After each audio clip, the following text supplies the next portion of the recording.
gusto kag afam, niya nasuya ka sa uban na daay afam, gusto sab ka, paning ka mo. Chat og isa-isa lang, daghan na, kay para daghan kag kapilian. What's up guys? So nay nag-comment atong basahon. Mahirap tuod makakita ng afam. Ako nagstay sa dating 2 or 3 years. Mahirap maghanap. May time na mawalan ka ng pag-asa kasi weeks or 1 to 2 months lang. Gusto nila have fun lang. Sige, time na off ko na lang ang dating site. Then after that, na-bored ako. Tapos nagbalik ako ulit. Pagbalik ko, nakita ko na good good sa tarong na afam. So, mao to mga unta guys, sinugba nga saging.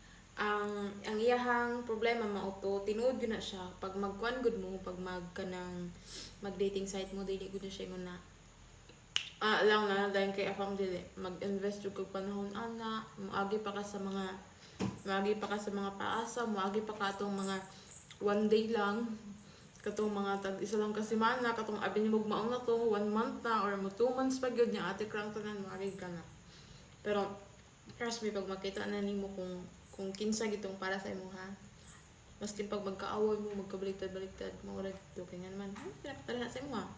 So kung gusto kag afam, mo jud na siyang magtiisod ka antod na makita imo, pero hindi man tanan na po iban na ka na ang lucky lang sila nga pagka para sa akong igagaw 2 weeks lang na dayon nana lang na siya. So paswertehay lang. So kung labi na karon sa panahon sa tinod lang, mas daghan karon og mga batan-on sa unang panahon kay mga tigulang, pero karon ang dating site mga batan-on na ang nadidto.